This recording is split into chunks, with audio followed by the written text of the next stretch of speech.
அனைவருக்கும் வணக்கம். சற்று முன்பு தமிழக அரசு இன்று வெளியிட்டுள்ள 11 முக்கியமான அறிவிப்புகள் என்னென்ன என்பதை பற்றி தான் நம்ம இந்த வீடியோவில் பார்க்க போகிறோம். முடிந்த அளவுக்கு இந்த வீடியோவை ஸ்கிப் பண்ணாமல் முழுமையாக பாருங்கள். இந்த வீடியோக்குள்ளே போகிறதுக்கு முன்னாடி இந்த வீடியோக்கு லைக் பட்டனை ப்ரெஸ் பண்ணிடுங்க. நீங்கள் இதுவரைக்கும் என்னோட சேனலை சப்ஸ்கிரைப் பண்ணாமல் இருந்தீங்கன்னா மறக்காமல் சப்ஸ்கிரைப் பண்ணிக்கோங்க. கூடவே அந்த பெல் சிம்பிளையும் மறக்காமல் கிளிக் பண்ணிக்கோங்க. சரி, வாங்க இப்போ நம்ம வீடியோக்குள்ளே போகலாம். முதல் அறிவிப்பு: முதலமைச்சரின் காலை உணவு திட்டம் அரசு உதவி பெறும் தொடக்க பள்ளிகளுக்கும் இன்று ஜூலை 15ஆம் தேதி முதல் விரிவாக்கம் செய்யப்படுகிறது. நடப்பாண்டின் கல்வி வளர்ச்சி நாளில் அரசு உதவி பெறும் தொடக்க பள்ளிகளில் காலை உணவு திட்டமானது அமலாகிறது.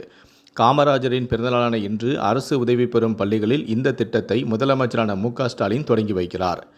இரண்டாவது அறிவிப்பு: மறைந்த கலைஞரின் பெயரில் 100 ரூபாய் மதிப்பில் நினைவு நாணயம் வெளியிட ஒன்றிய அரசு அரசாணையை வெளியிட்டுள்ளது. ஆங்கிலம் மற்றும் இந்தியில் அவருடைய பெயருடன் தமிழ் வெல்லும் என்ற வாசகம் இந்த நாணயத்தில் இடம்பெற உள்ளது. நாணயத்தின் ஒருபுறம் முத்தமிழ் அறிஞர் கலைஞர் பிறந்தநாள் நூற்றாண்டு 1924, 2024 என அச்சிடப்பட்டும், மறுபுறத்தில் தேசிய நினைவு சின்னத்துடன் 100 ரூபாய் என நாணயத்தின் மதிப்பு குறிப்பிடப்பட்டிருக்கும். மூன்றாவது அறிவிப்பு: சென்னையில் காலை 7 மணி முதல் 10 மணி வரை, மாலை 5 மணி முதல் 8 மணி வரை சாலைகளில்தான் போலீசார் நிற்க வேண்டும் எனவும் போலீஸ் நிலையத்தில் இருக்கக்கூடாது என்று போலீசாருக்கு புதிய போலீஸ் கமிஷனர் அருண் அதிரடியான உத்தரவை பிறப்பித்திருக்கிறார். நான்காவது அறிவிப்பு: பள்ளி வேளாண்மை குழுக்கான புதிய உறுப்பினர்களை தேர்வு செய்ய உத்தரவு அளித்துள்ளனர். 2022ஆம் ஆண்டு பள்ளி வேளாண்மை குழு மறுகட்டமைப்பு செய்யப்பட்டது. 2024இல் நிறைவடையும் நிலையில் புதிய உறுப்பினர்களை தேர்வு செய்து மறுகட்டமைப்பு செய்யப்பட உள்ளது. ஆட்சியர் ஆலோசனை நடத்தி பார்வையாளர்களை நியமித்து பள்ளி வேளாண்மை குழுவில் உறுப்பினர்களை தேர்வு செய்யலாம். ஐந்தாவது அறிவிப்பு: சென்னை மாநகரில் மீதம் உள்ள 40% மழைநீர் வடிகால் பணிகள் ஆகஸ்ட் இறுதிக்குள் நிறைவு பெறும் என்று தமிழ்நாடு அரசு தலைமைச் செயலாளரான சிவ்தாஸ் மீனா தெரிவித்துள்ளார்.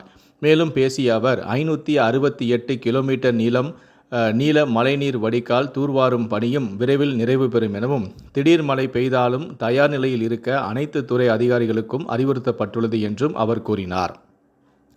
ஆறாவது அறிவிப்பு: தமிழ்நாட்டில் அடுத்த 3 நாட்களுக்கு 5 மாவட்டங்களில் கனமழை பெய்ய வாய்ப்புள்ளது என சென்னை வானிலை ஆய்வு மையம் தகவல் ஒன்றை தெரிவித்துள்ளது.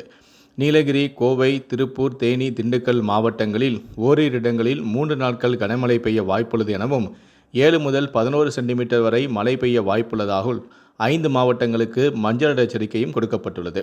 தமிழ்நாட்டில் தென்மேற்கு பருவமழை 88% கூடுதலாக பெய்துள்ளது. ஏழாவது அறிவிப்பு: மின் உற்பத்தி, மின் பகிர்மானம், பசுமை எதிர்சக்தி என தமிழ்நாடு மின் உற்பத்தி பகிர்மான கழகம் 3ஆக பிரிப்புக்கு ஒன்றிய அரசு ஒப்புதல் வழங்கியுள்ளது. எட்டாவது அறிவிப்பு: டிஎன்பிஎஸ்சி குரூப் 1 முதுநிலை தேர்வு நேற்று தமிழகம் முழுவதும் நடந்தது. துணை கலெக்டர், போலீஸ் டிஎஸ்பி உள்ளிட்ட 90 பதவிகளுக்கு நடத்தப்பட்ட இந்த தேர்வை 1,60,000 பேர் எழுதினர். தேர்வு அமைதியான முறையில் நடந்து முடிந்தது.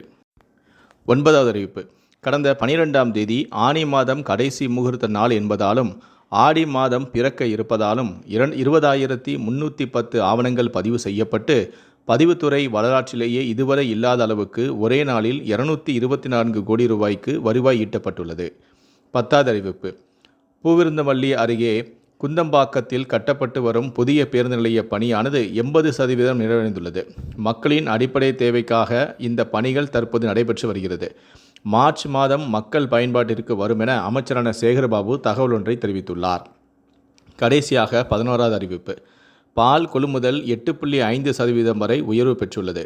தமிழகத்தில் 10,000 கால்நடை பண்ணைகள் அமைக்கவும் திட்டமிடப்பட்டுள்ளது எனவும் பால்வனத்துறை அமைச்சரான மனோ தங்கராஜ் தகவல் ஒன்றை வெளியிட்டிருக்கிறார். இந்த 11 அறிவிப்புகளை பற்றிய உங்களுடைய கருத்துக்களை கீழே இருக்கக்கூடிய கமெண்ட் செக்ஷனில் மறக்காமல் சொல்லுங்கள். முடிந்தளவுக்கு இந்த வீடியோவை மற்றவங்களுக்கும் ஷேர் பண்ணுங்கள். மேலும் இது போன்ற பல வீடியோக்களை பார்க்கணும் அப்படின்னு வச்சிங்கன்னா மறக்காமல் சேனலை சப்ஸ்கிரைப் பண்ணுங்கள். நன்றி, வணக்கம்.